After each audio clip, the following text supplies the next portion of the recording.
are such a dynamo, because you stand in your femininity, you stand in your identity as a woman, but you also understand that fashion is a fluid language. Fashion is a beautiful soft power. Papa Don't Preach is like this set of alphabets. Anybody can wear it and anybody can write their story. Right now, it's really hard to run a fashion business. It always has been, but it's even harder now because of access. There is so many replicas out in the market.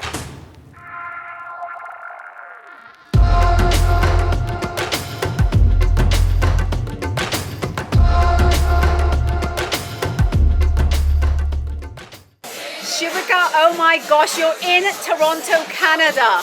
Finally. I know, and what a place to be at. It's such a great vibe, and it's so great to finally meet you. I've heard so much about you and Anokhi. Oh my God, I'm so honored. Well, I want to start by asking the obvious question. Papa Don't Preach. What a kick-ass name. You got to talk to me about that.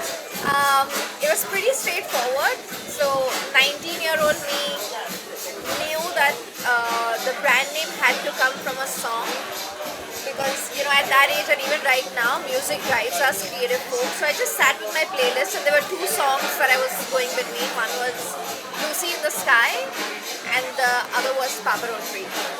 And this one instantly felt like, even though I hadn't designed my collection and I had done none of that, but I just knew that this is what my aesthetic is going to be.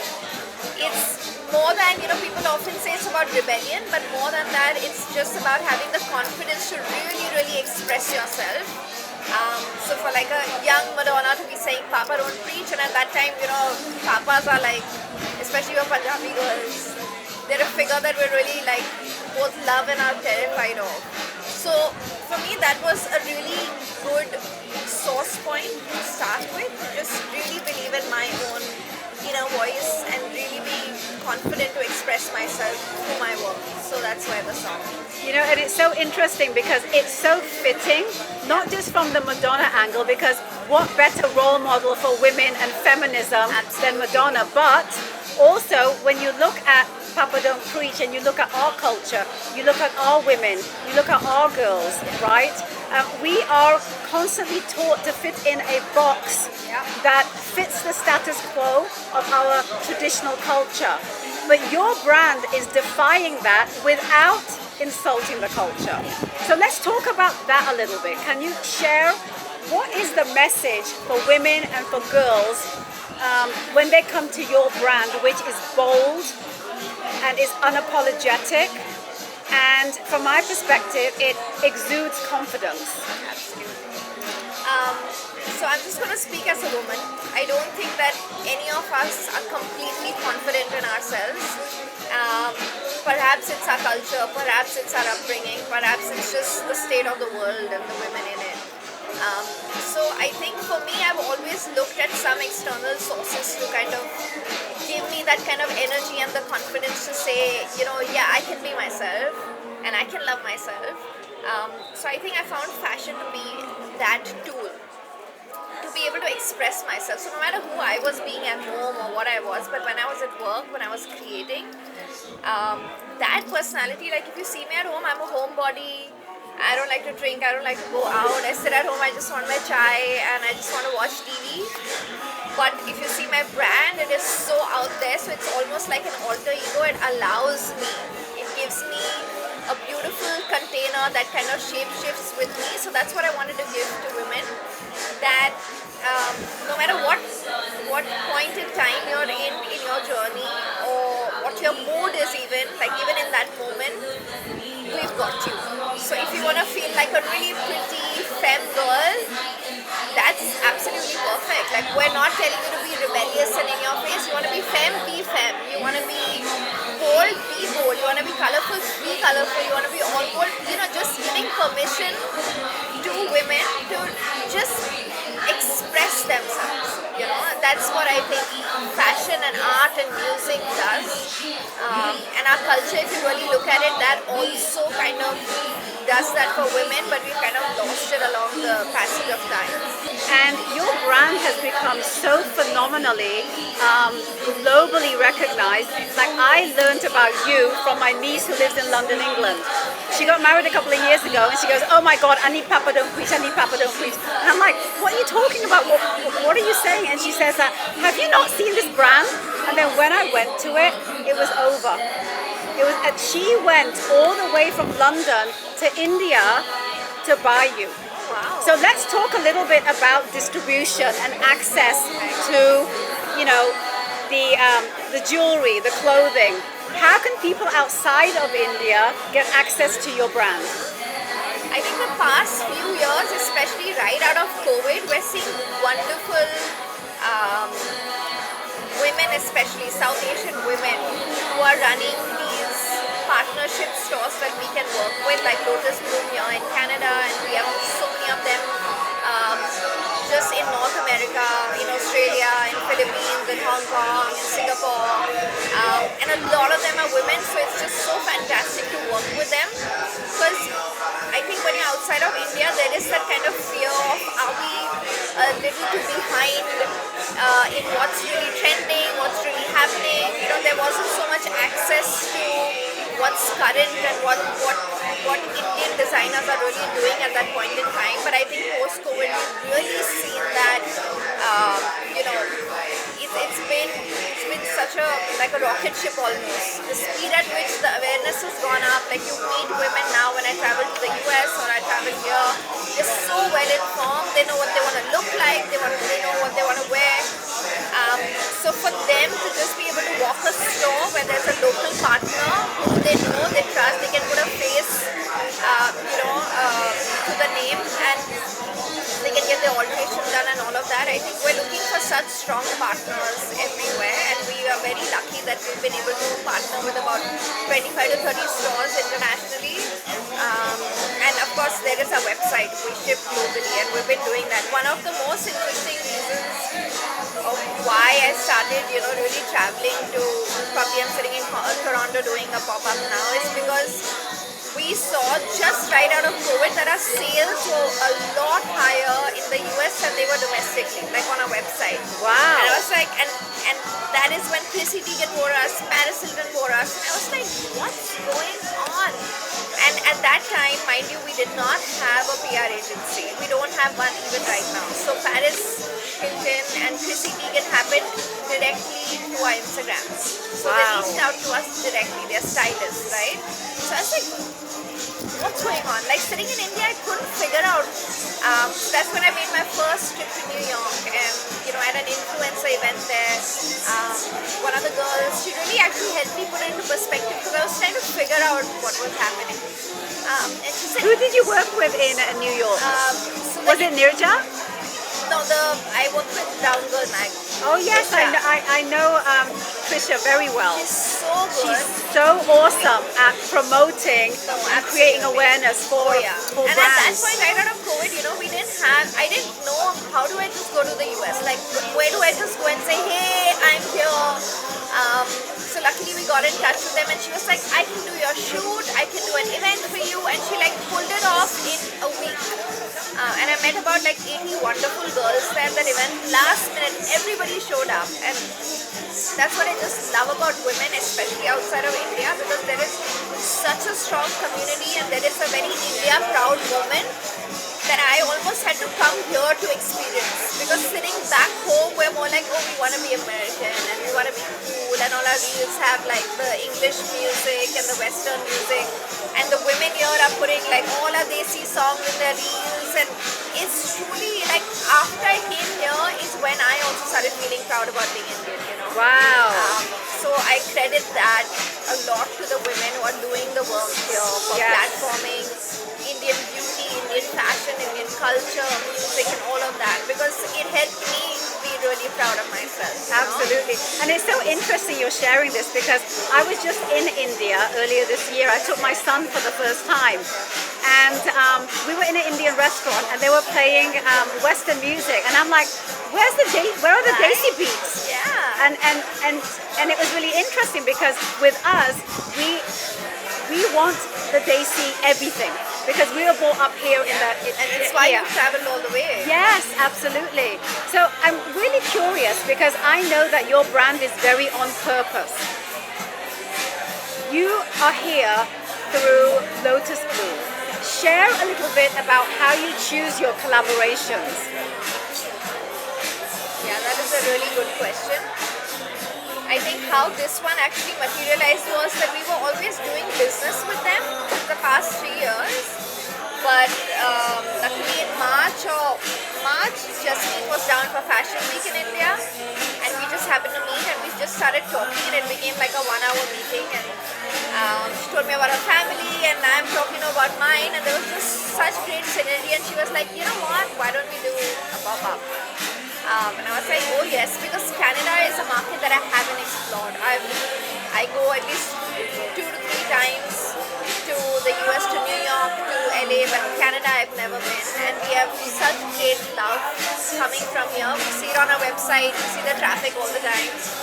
So I was like, I really want to do it, and we don't know what's going to come out of it, but I just really want to meet the community there, and I really want to just meet the women there. And I think it was a beautiful event. It was a celebration of fashion and just being Indian, and you could see it on everybody's faces. So I think I really work with people who have great synergy, who know that it's like a dog-eat-dog world. Right now, it's really hard to run a fashion business. It always has been, but it's even harder now because of access. There is so many replicas out in the market, so many people who are not doing it in the right way and kind of are discounting our products and selling them second-hand or like just replicating them. So we have to be really careful that the people who are doing the business are doing it for the right reason, that they really do want to bring the India story to the world. They want to be a part of the India story to the world. And you know, their ethics are aligned, their morals are aligned, and also their energies are aligned. The people who are patient, who are not looking for a quick buck, they're looking to build a long-term partnership, because that's how long it takes to earn a customer's trust to buy into such not an expensive, but I mean it is a luxury product at the end of it. So you know that you're going to be spending on something that you want to be delivered in a nice way, to be made in an ethical way. So we look for those people who people can trust to be our representatives outside of India. What is the future for Papa Don't Preach? Like what, if you had a crystal ball, in the next 2 years, what would you want to have accomplished with the brand? So I was sharing that story with you of when I went to New York, and I met one of the really lovely ladies there who helped me put into perspective. She said, you know why we really love Papa Don't Preach? And I was like, no, please tell me, I really want to know. So she said, because it's for the first time that we've got a brand that we can now look at our parents and the generation before us and say, hey, now this is my version of India. You know? Yes. This is India to me, because that felt like their India, but this is my India. So I think I want to just take that ahead. I know that we have so much more to offer. A question that I often get asked is, why aren't there so many global Indian brands right now? Firstly, we're a very nascent industry. Our oldest designers are probably just 40 years in the business, so we know we have a long way to go when you compare it internationally. But also the key to becoming a global brand is building a bridge to the other world. So instead of just going and saying, hey, this is India, take it or leave it, this is who we are, we really need to be India proud in a way that can translate into their everyday, into their events. They don't have weddings, they have galas, and they have, so we need to figure out that culture to them. That is the culture. We sit in India and we're like, okay, they have no culture. I don't want to say that, but it's like, there is one, you do the greens and the reds and the golds and the silvers sell during Christmas, because blue sells for Hanukkah and green sells for Christmas. So these are things that I'm really figuring out. So that's what I want to take India. I know that Indian craftsmanship, if done right and if communicated correctly, it can actually move beyond the South Asian community. So we're working with that. We're at Jimmy's in New York, and we're at Ikram at Chicago now, so we're building a lot of partnerships with these stores because I think we have a larger story to tell. And back home, we're opening 2 more flagship stores in Bombay. And they're going to be more experience centers to really understand the brand. Because I think Papa Don't Preach doesn't really rely on nostalgia or on a story that you've probably seen or heard from your parents, mouth. So for somebody to really know how do I belong to that world or who am I when I wear a Papa Don't Preach, we're building these stores as a place to say, hey, come here and know who you are, when you wear a Papa Don't Preach. So I don't know if you've seen the store we built in Delhi, but it's like a beautiful Alice in Wonderland, with all these mythical creatures. So, we're building experiences for the Indian community, and we want to actually now really take the India story to the world. So we're building on that. So in the next 2 years, I hope we're in a lot more partner stores across the globe. We're even looking at North Carolina and, places like that. That's where I want to be. Who is the Papa Don't Preach woman? There's a commonality regardless of where she is geographically in the world of who that woman is. Describe her to me.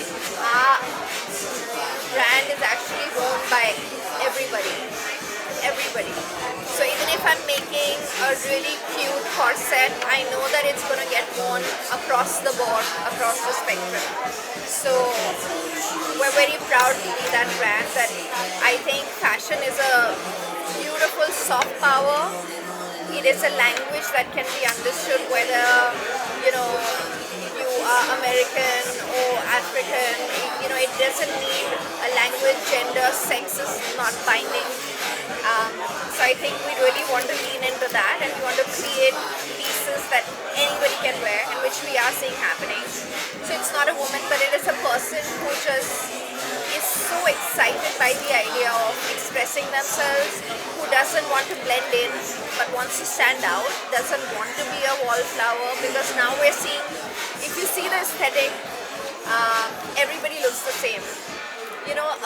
One of my teammates, her cousin visited her from New York or New Jersey.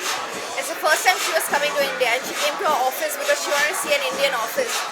And she was so disappointed. She said, oh, everybody's wearing crop tops and joggers, and it's like, where's the, as you're saying, there was no Hindi music playing in the restaurant. The girls were not really looking Indian to them. So who is a Papa Don't Preach client is somebody, so I say Papa Don't Preach is like this set of alphabets that I give to the world. It comes in all colors, and the person who wears it writes their own story with it. So you want to feel like a superhero, you're a superhero that day, wearing a cape and a beautiful outfit. You want to feel like a femme maiden from another era, you can be that. So we're just alphabets, and anybody can wear it and anybody can write their story. This is incredible. It's really interesting because when people create brands utilizing their influence, especially in social media, entrepreneurial brands on social media, what do you feel from your experience are they getting wrong? Because they think it's all about the visual, right, but social media is a strategy. Yeah. Share your experience there. That is a tough one. I don't know if there is a wrong or right to build a journey or a brand, honestly.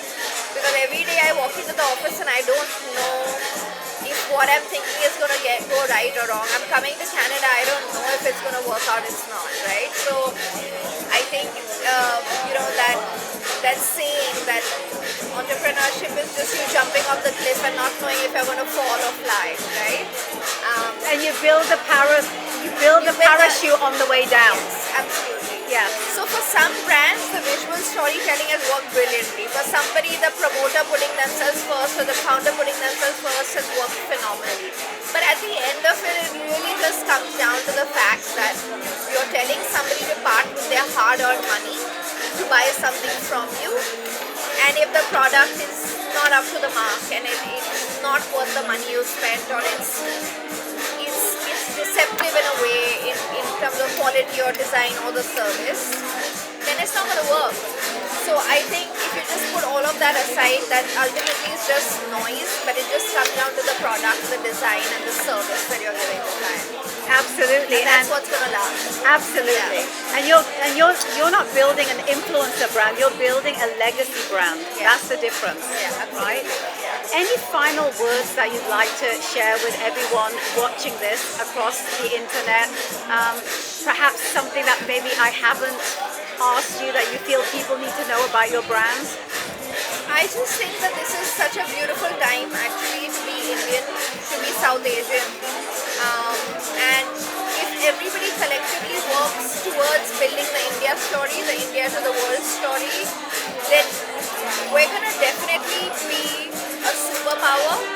Not economically, because I think we're light years behind in that, honestly speaking. Not light years, but many years behind. But culturally, spiritually,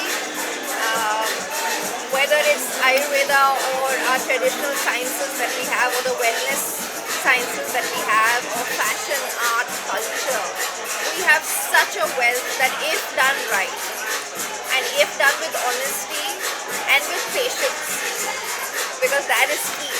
You know, you don't want to make just a quick buck on it, but you want to really do it with patience. Then it's going to be, I think, a glorious decade and everything ahead. But I really hope people do it right and support each other and support the community, because I think That's missing still. it's really missing. Yes. It's really, really, really missing, and that's quite heartbreaking. That is why when you find people who you can kind of align with, it's so special and it's so unique, because it's very rare.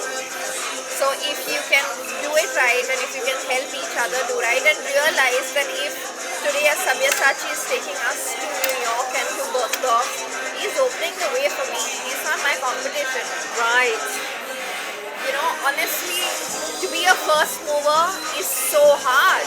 You have to figure everything out on your own. So all the wonderful designers who are doing Paris Fashion Week and Couture Week and all of that, they're setting the stage for me, and I'll be doing that for somebody else.